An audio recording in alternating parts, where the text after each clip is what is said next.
एक ऐसा मुकम्मल इंग्लिश ग्रामर कोर्स जो कि हर लेवल के स्टूडेंट्स के लिए काफ़ी ज़्यादा हेल्पफुल है। इस कोर्स का ख़ास मकसद ये है कि स्टूडेंट्स को ग्रामर की कुछ बेसिक चीज़ें सिखाकर उनके लिए इंग्लिश बोलचाल को निहायत ही आसान बनाना है। दोस्तों, हम इस कोर्स की 6 क्लासेस ऑलरेडी अपलोड कर चुके हैं। अगर आपने उन क्लासेस को मिस कर दिया है तो उन तमाम क्लासेस का लिंक आपको नीचे दिए गए डिस्क्रिप्शन में मिल जाएगा। आज हमारे इस कोर्स का सबक नंबर 7 है।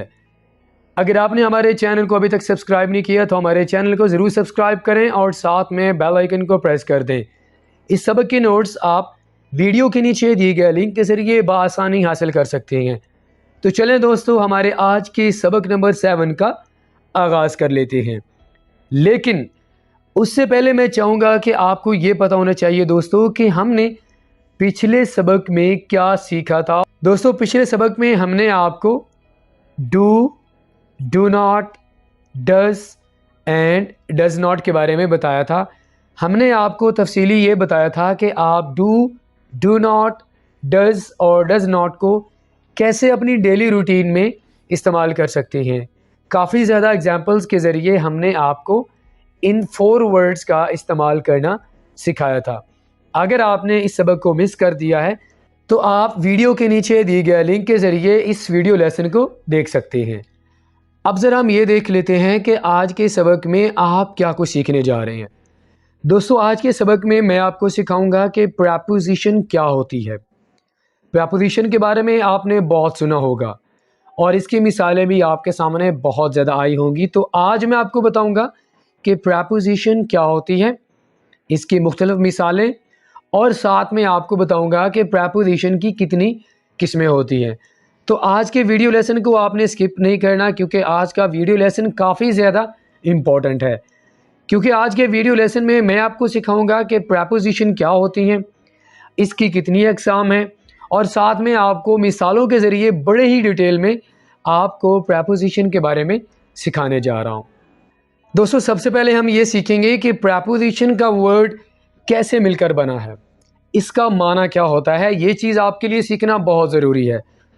प्रेपोजिशन बेसिकली 2 वर्ड से मिलकर बना है। 2 मुख्तलिफ वर्ड्स हमारे पास ये हैं। प्रेपोजिशन, प्रे का माना क्या होता है, पहले। पोजीशन का माना क्या होता है, जगह। अब यहाँ पर एक चीज़ आपको क्लियर होगी कि प्रेपोजिशन को प्रेपोजिशन क्यों कहा जाता है, क्योंकि ये हमेशा नाउन या प्रोनाउन से पहले यूज़ होगा। मैं फिर रिपीट कर रहा हूँ, प्रेपोजिशन को प्रेपोजिशन इस वजह से कहा जाता है क्योंकि हम इसको, यानी प्रेपोजिशन का जो वर्ड होता है हरफ़े जार इसे हम कहते हैं, इसे हम नाउन या प्रोनाउन के शुरू में इस्तेमाल करते हैं। इस वजह से इसको प्रेपोजिशन कहा जाता है, क्योंकि ये 2 वर्ड से मिलकर बना है। प्रेपोजिशन, प्रे का माना होता है पहले और पोजीशन का माना होता है जगह। तो आई होप कि ये चीज़ आपको समझ आ गया होगा। तो चलिए आपको कुछ एग्जांपल्स के ज़रिए समझा देते हैं कि कैसे हम प्रेपोजिशन को नाउन या प्रोनाउन के शुरू में इस्तेमाल करते हैं। ये देखिए, हमारे पास सबसे पहले एग्जांपल है इन द रूम। रूम यहाँ पर हमारे पास नाउन है, तो नाउन से पहले हम इन का इस्तेमाल कर रहे हैं। रूफ हमारे पास नाउन है, तो नाउन से पहले हम ऑन का इस्तेमाल कर रहे हैं। द मार्केट, ये हमारे पास वर्ड आ गया नाउन, ठीक है, और यहाँ देखिए हम फ्रॉम का इस्तेमाल कर रहे हैं। आफ्टर द डिनर, ये आफ्टर हमारे पास प्रेपोजिशन है और ये हमारे पास डिनर आ गया।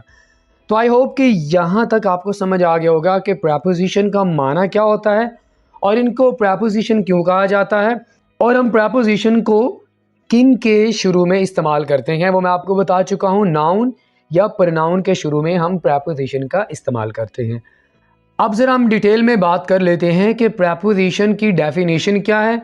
आपको एग्जांपल्स भी सिखाएंगे। आपको इंशाल्लाह ये वीडियो आपके लिए काफ़ी ज़्यादा हेल्पफुल साबित होगी अगर आप शुरू से लेके आखिर तक मेरे साथ इस लेसन को देखेंगे। तो सबसे पहले हम डेफिनेशन देख लेते हैं। वो अल्फाज जो नाउन या प्रोनाउन, ये वाली बात मैं आपको अभी बता चुका हूँ दोस्तों कि प्रेपोजिशन को हमेशा नाउन या प्रोनाउन से पहले यूज़ करेंगे, ठीक है। और इनका काम क्या होता है, ये फ़िक्रे में एक जुमले को या एक हिस्से को दूसरे हिस्से से मिलाते हैं। इनका फंक्शन हमने देख लिया। सबसे पहले ये है कि नाउन या प्रोनाउन से पहले यूज़ होंगे, और दूसरा इनका फंक्शन ये है कि ये एक वर्ड को दूसरे वर्ड के साथ मिलाते हैं, यानी दो चीज़ों के दरमियान कनेक्शन, उनके दरमियान राब्ता कायम करने के लिए हम प्रेपोजिशन का इस्तेमाल करेंगे। दो चीज़ों को मिलाने के लिए दो मुख्तलिफ चीज़ें। ये वाली बात आपको एग्जाम्पल्स के ज़रिए समझ आएगी। ज़रा ये दो एग्जाम्पल देख लें ताकि आपको मज़ीद क्लियर हो जाए। किताब मेज़ के नीचे पड़ी है। The book is under the table. अब यहाँ पर हमने दो चीज़ों के दरमियान कनेक्शन क्रिएट करना है।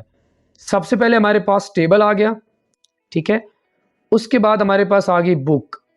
अब हमने बुक और टेबल का आपस में जो कनेक्शन क्रिएट करना है वो हमने किसके ज़रिए क्रिएट करना है? अंडर के ज़रिए। ठीक है, समझ आ रही है आपको कि हमने बुक और टेबल के दरमियान जो कनेक्शन क्रिएट कर रहे हैं, जो हम आपस में इनको मिला रहे हैं, वो हम प्रेपोजिशन अंडर का यूज़ करके इनको आपस में मिला रहे हैं। ठीक है, दूसरी एग्जांपल देख लेते हैं। The cat is sitting on the roof. दोस्तों यहाँ पर देखिए, हमने कैट और रूफ, इन दोनों का आपस में हमने कनेक्शन क्रिएट करना है, इनको आपस में मिलाना है। इस सिचुएशन के लिए हमारे पास, इनको मिलाने के लिए हमारे पास प्रेपोजिशन होनी चाहिए, तो हमने यहाँ पर ऑन का इस्तेमाल कर दिया। तो यहाँ पर हमारे पास कैट और रूफ आपस में, यानी दो वर्ड्स के दरमियान जो कनेक्शन है वो क्रिएट हो गया। The cat is sitting on the roof. बिल्ली छत पर बैठी है। आई होप कि यहाँ तक आपको समझ आ गया होगा। आगे हमारे पास प्रेपोजिशन की कितनी किस्में हैं? हमारे पास प्रेपोजिशन दो तरह की होती हैं। प्रेपोजिशन ऑफ प्लेस, यानी जगह के लिए, जब हम जगह के बारे में बात करते हैं, जैसा कि मैंने आपको बताया कि छत एक जगह है, टेबल आगे, पीछे, सामने, करीब, दरमियान में, तो ये सारी हमारे पास जगह होती हैं। इन तमाम सिचुएशंस के लिए हम प्रेपोजिशन का इस्तेमाल करते हैं। तो हमारे पास कितनी प्रेपोजिशन है ज़रा हम वो देख लेते हैं। लेकिन उससे पहले मैं चाहूँगा कि आपको प्रेपोजिशन ऑफ प्लेस की डेफिनेशन का पता होना चाहिए। वो हरूफ जार जो किसी जगह के बारे में बात करते हैं, यानी आपको बताते हैं जगह के बारे में। ठीक है, तो जगह के बारे में बात करने के लिए हम प्रेपोजिशन ऑफ प्लेस का इस्तेमाल करेंगे। हमारे पास प्रेपोजिशन ऑफ प्लेस कितनी है? इन, में, पर, एट। बिटवीन का माना क्या होता है? दरमियान। नियर, करीब। बिलो, नीचे। ऑन, पर। बिहाइंड, पीछे। अबव, ऊपर। नेक्स्ट टू, अगला, यानी सामने। इन फ्रंट ऑफ, के सामने। तो यहाँ तक आपने देख लिया कि प्रेपोजिशन ऑफ प्लेस क्या होती हैं, यानी मुख्तलिफ जगह होती हैं जिनको हम डिस्क्राइब करते हैं प्रेपोजिशन का इस्तेमाल करके। वो हरूफ जार, वो हरूफ रब्त जो किसी जगह में होने के बारे में बात करते हैं। कोई छत पे बैठा हुआ है, कोई पीछे बैठा हुआ है, कोई दरमियान में बैठा हुआ है, तो हम उसके लिए प्रेपोजिशन ऑफ प्लेस का इस्तेमाल करते हैं। दोस्तों यहाँ मैं आपको एक चीज़ बताना चाहूँगा कि यहाँ सिर्फ आपको प्रेपोजिशन का इंट्रोडक्शन दिया जा रहा है कि प्रेपोजिशन क्या होती हैं, प्रेपोजिशन की कितनी अक़साम हैं।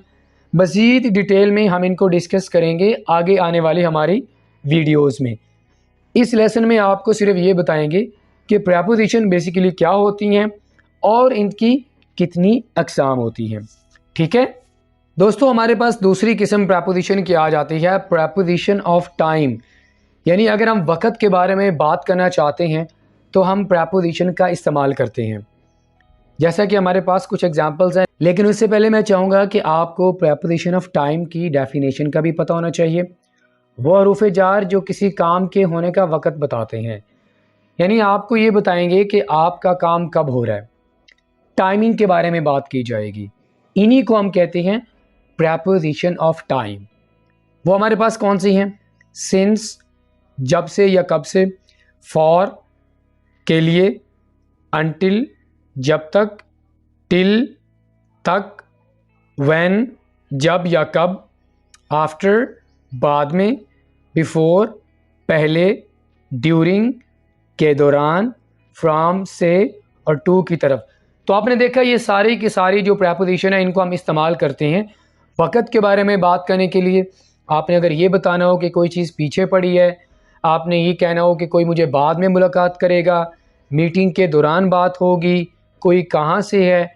तो अगर हम वक़्त के बारे में बात करना चाहते हैं तो हम उसके लिए कौन सी प्रेपोजिशन का इस्तेमाल करेंगे? हम प्रेपोजिशन ऑफ टाइम का इस्तेमाल करेंगे। तो ये हमारे पास कॉमन प्रेपोजिशन ऑफ टाइम है जिनको आप इस्तेमाल कर सकते हैं अपनी डेली रूटीन में वक़्त के बारे में बात करने के लिए। तो दोस्तों यहाँ तक तो मैंने आपको ये सिखा दिया कि प्रेपोजिशन क्या होती हैं, इसकी कितनी अक़साम हैं, प्रेपोजिशन ऑफ प्लेस क्या होती हैं और प्रेपोजिशन ऑफ प्लेस कौन कौन सी होती हैं, और प्रेपोजिशन ऑफ टाइम की definition and with some examples के प्रेपोजिशन ऑफ टाइम कौन कौन सी हैं। ठीक है दोस्तों, मज़ीद आपकी आसानी के लिए कि आप बआसानी इन प्रेपोजिशन को अच्छे से समझ सकें वो है एग्जांपल्स। तो मैं आपके लिए कुछ एग्जांपल्स भी लेके आया हूँ ताकि मैं आपको बेहतर तौर पर समझा सकूँ कि प्रेपोजिशंस को आप कैसे डिफरेंट सिचुएशंस में वक़्त के बारे में बात करने के लिए और जगह के बारे में बात करने के लिए आप कैसे इनको इस्तेमाल कर सकते हैं। अब ज़रा वो सीख लेते हैं। एक शख्स अपने दफ्तर में बैठा हुआ है। The man is sitting in the office. यहाँ पर हम जगह के बारे में बात कर रहे हैं। The little boy was standing on the roof. छोटा लड़का छत पर खड़ा है। यहाँ पर हम किसके बारे में बात कर रहे हैं? हम जगह के बारे में बात कर रहे हैं। ऑन जगह, छत हमारे पास जगह है। सुबह से बारिश हो रही है। It's been raining since morning. यहाँ पर हम किसके बारे में बात कर रहे हैं? जी हाँ, आप बिल्कुल ठीक समझे हैं। यहाँ पर हम फ़क़त के बारे में बात कर रहे हैं। मैं आज शाम 5 बजे तक काम करूँगा। I will work until 5 PM today. यहाँ पर भी हम वक़्त के बारे में बात कर रहे हैं। मैं इंग्लैंड में 10 साल रहा। I lived in England for 10 years। यहाँ पर भी वक़्त के बारे में बात हो रही है।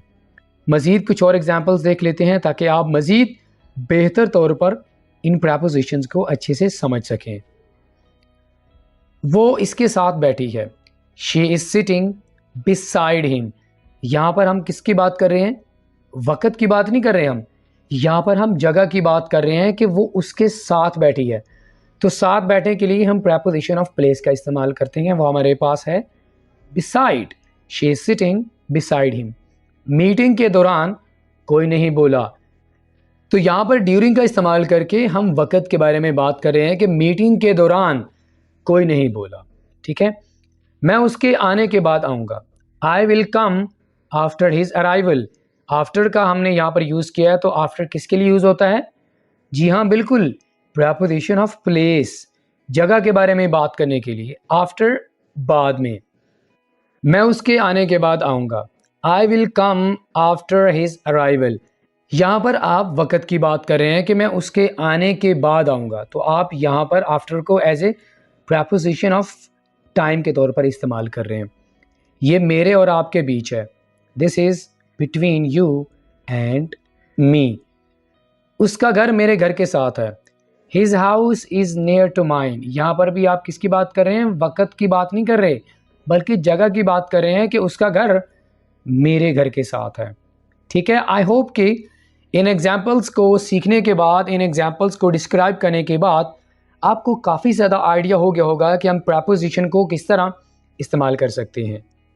ऑल राइट फ्रेंड, तो इसी के साथ ही आज का हमारा सबक नंबर 7 ये पे मुकम्मल हुआ। दोस्तों, आज के सबक नंबर 7 में मैंने आपको प्रेपोजिशन के बारे में सिखाया है, यानी प्रेपोजिशन क्या होती है, इसके मुख्तलिफ़ अक़साम और प्रेपोजिशन को किस तरह आप एग्जाम्पल्स में इस्तेमाल कर सकते हैं। इस सबक में आपको मैंने सिर्फ इंट्रोडक्शन दिया है। अगर आप बेहतर तौर पर प्रेपोजिशन यानी तमाम preposition of place, preposition of time, इनको अच्छे तरीके से समझना चाहते हैं, उसके लिए आपको मेरे साथ आगे आने वाली क्लासेस भी हर हाल में देखना होगी। अगर आप उन क्लासेस को देखेंगे तो आपके लिए इन प्रेपोजिशन को यूज़ करना निहायत ही आसान हो जाएगा। तो इसी के साथ ही मैं आपसे इजाज़त चाहूँगा। इंशाल्लाह आपसे मुलाकात होगी नेक्स्ट किसी और लेक्चर के साथ। टिल देन, अल्लाह हाफ़िज़।